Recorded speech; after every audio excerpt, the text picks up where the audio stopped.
Hi guys, ఈరోజు మా ఉషాకి health బాగాలేదనమాట. అందుకే చీరలు నేను ప్యాక్ చేస్తున్నాను. తనకి హెల్త్ బాగాలేదు కదా, నేను చేస్తానని చెప్పాను.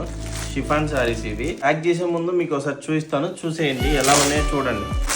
నాకు ఈ కలర్ చాలా బాగా నచ్చింది, మెరూన్ కలర్.